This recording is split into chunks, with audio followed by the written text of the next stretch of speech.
प्रधानमंत्री नरेंद्र मोदी के पोलैंड आगमन को लेकर भारतीय प्रवासियों में खासा उत्साह है और पीएम मोदी का बेसब्र से इंतजार किया जा रहा है, जो 21 से 23 अगस्त तक पोलैंड और यूक्रेन की यात्रा पर रहेंगे। ये 45 वर्षों में किसी भारतीय प्रधानमंत्री की पहली पोलैंड यात्रा होगी। मॉस्को से लेकर वाशिंगटन तक हलचल देखी जा रही है। रिपोर्ट्स के मुताबिक पीएम मोदी पोलैंड से ट्रेन के जरिए 10 घंटे का सफर तय करके यूक्रेन जाएंगे। नरेंद्र मोदी 30 साल बाद यूक्रेन जा रहे पहले भारतीय प्रधानमंत्री हैं। यूक्रेन राष्ट्रपति वोलोदिमिर ज़ेलेंस्की की वेबसाइट पर पीएम मोदी के कीव दौरे से जुड़ी हुई आधिकारिक जानकारी शेयर की गई है।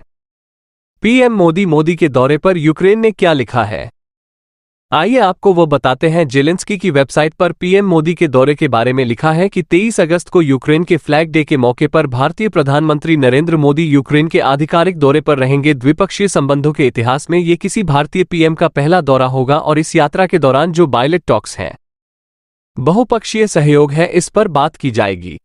भारत और यूक्रेन के बीच कई दस्तावेजों पर भी हस्ताक्षर किए जाने की उम्मीद है। प्रधानमंत्री मोदी ज़ेलेंस्की के न्योते पर ही यूक्रेन की यात्रा कर रहे हैं और यहां पर गौर करने वाली बात यह है कि पीएम मोदी का यूक्रेन द्वारा उनके रूस दौरे से ठीक 44 दिन के बाद हो रहा है, वो भी ऐसे वक्त में जब यूक्रेन ने बीते दिनों में रूस की सीमा में घुसकर हमले तेज किए हैं।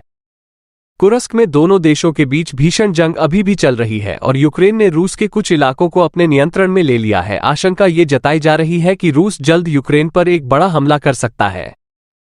ऐसे में सवाल यह है कि पीएम मोदी के यूक्रेन दौरे के मायने क्या हैं। तो रूस यूक्रेन युद्ध में भारत की नीति शांति संदेश की है। पिछले महीने ज़ेलेंस्की के चीफ ऑफ स्टाफ एंड्री ने भारत के राष्ट्रीय सुरक्षा सलाहकार अजीत डोभाल के साथ फोन पर बातचीत की थी और इस बातचीत में उन्होंने कहा था कि पीएम मोदी यूक्रेन में शांति स्थापित करने की दिशा में महत्वपूर्ण भूमिका निभा सकते हैं।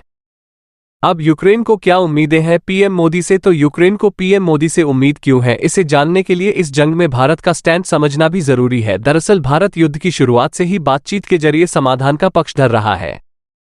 भारत का मानना है कि दोनों देशों के आपसी बातचीत से निकला कोई ऐसा रास्ता ही एकमात्र समाधान हो सकता है जो कि दोनों देशों को स्वीकार्य हो, दोनों तैयार हो। भारत ने हमेशा ये कहा है कि यह युग युद्ध का नहीं है।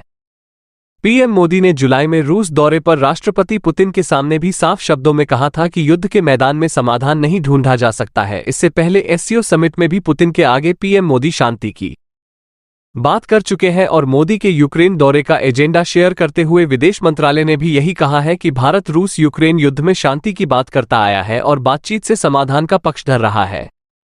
पीएम मोदी ही वह एकमात्र ग्लोबल लीडर हैं जो पुतिन और ज़ेलेंस्की दोनों दुश्मन राष्ट्र के नेताओं के सामने शांति का प्रस्ताव भी रख चुके हैं। हालांकि जो ज़ेलेंस्की आज पीएम मोदी को युद्ध का समाधान निकालने की उम्मीद से न्योता देकर अपने देश बुला रहे हैं। उन्होंने 9 जुलाई को पीएम मोदी के रूस दौरे के समय उनकी काफी निंदा भी की थी, लेकिन अब ज़ेलेंस्की को पूरी उम्मीद है कि पीएम मोदी के इस दौरे से कोई ना कोई समाधान जरूर निकलेगा, क्योंकि उनके संबंध पुतिन से भी मजबूत हैं और ज़ेलेंस्की भी भरोसा करते हैं पीएम मोदी पर। तो देखना है कि पोलैंड के बाद कीव तक ये जो यात्रा है प्रधानमंत्री की, उसमें क्या बड़ी बातें होती हैं। भारत के संबंधों के अलावा रूस और यूक्रेन युद्ध को लेकर क्या पीएम मोदी एक बड़ी भूमिका निभाते हैं और शांति बहाल करवा पाते हैं, इस पर नजर रहेगी। आप ये चैनल सब्सक्राइब करें और बेल आइकन को दबाना ना भूलें। बाकी की खबरों के लिए देखते रहिए खबर वाला 24 न्यूज़।